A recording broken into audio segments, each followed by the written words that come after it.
What's up, YouTube? It's E to the Boss, and it was cold outside today, real cold. And you're like, oh, you live in Florida? It can't be that cold. Yeah, it was cold. Florida's got messed up winter weather. Let me just tell you that. But that's not what I want to talk about today. What I want to talk about is the upcoming Super Bowl. Pretty sure Super Bowl 48, Seahawks versus Broncos. Who's gonna win? Now here's my keys to the game. For the Seahawks, they need to ground and pound the ball. They need to run it through Marshawn Lynch, and they need time of possession. They need to run the clock out. You cannot give the ball back to Peyton Manning because he will light you up. Now, the Seahawks do have the best secondary in the league, and that's another key to the game for them. They need to create turnovers.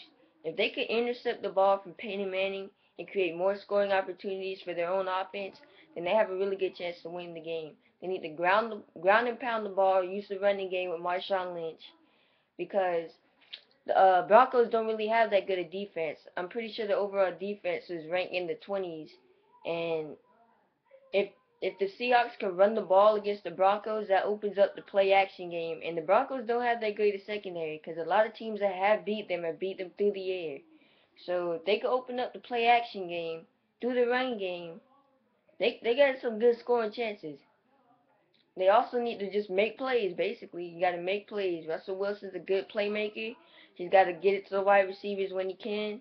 He's got to run. If he's got to run from the pressure, he's got to run from the pressure. Uh, that's basically it for the Seahawks.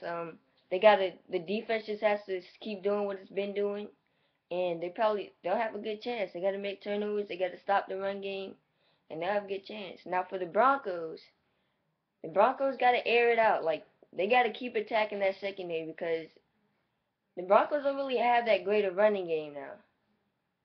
Like, the only reason they're probably ranked, I think they're ranked like 11 in running, and that was because one game they had almost like 200 rushing yards, so it really padded their stats in the running game. But Peyton Manning is just gonna have to keep doing what he's doing. He's got to limit the turnovers against the best secondary in the league, and that's gonna be tough. Um, the Broncos defense has to step it up. They have to stop the running game. Like, that's the biggest key for them. They have to stop Marshawn Lynch, because if Marshawn Lynch runs for over 100 yards, guaranteed with that 100 yards he's got a touchdown in those numbers. The Broncos have to stop the running game. Like, that's the biggest key for them. Um, Another factor that comes into play is the weather. It's going to be cold in MetLife Stadium. It's going to be cold, damp, terrible weather. It's going to be bad weather. I'm predicting pretty bad weather. And the Seahawks have a lot of experience playing in that kind of weather. It's almost like they're going to be playing in the second Seattle stadium. And I can see that causing problems for the Broncos, because the Broncos wide receivers have actually had one of the highest number of drops of any team in the league. And with wet, cold, damp weather, that's just going to increase the chances of drops. So the Seahawks have an advantage when it comes to weather, because Seattle's always damp, and with that dampness and moistness comes cold.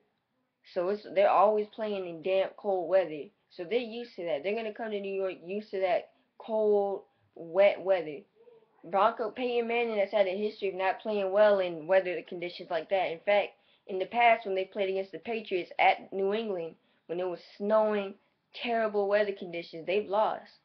So weather can definitely come into play. Um, if the Broncos can't establish a running game, which I don't see happening, then they have a chance of winning. But I don't see that really happening, because throughout the season they've relied on their passing game to get them points, and against the best secondary in the league. And trust me, the Seahawks secondary, Richard Sherman, Earl White, and Chancellor. I think his name's Earl White. I'm not sure. And the other guy, Chancellor. Like, they've proven they are the best. They've beaten. Look at the play Richard Sherman made against the 49ers. That was a big time play. That was a clutch play. That's the type of play Seahawks have been making all year on defense. And it's going to be tough for Peyton, because the Seahawks defense causes turnovers. They're one of the best in the league at that. So If Peyton can put up points through the air, it's gonna be a good one. I predict a close game, points in the 20s. I think if the Seahawks could hold Peyton Manning below 30 points and they could score on top of that, then I think the Seahawks will win. My odds are on the Seahawks. I think the Seahawks will win. If they could hold Peyton Manning and score on the other end, run the ball, get the play action going, Seahawks will have a good chance. My prediction, I'm gonna say either 27-24 or 30-27. It's gonna be close. It's gonna come. It could be 30-28 too. It's gonna come right down to the wire. Um, I don't predict a blowout. These are two of the top teams in the NFL. I doubt there will be a blowout. So either 30-28 or 27-24. That's how I'm seeing it. Both teams will get in the 20s in terms of points. But it's gonna be a good game, guys. February 2nd. Watch out.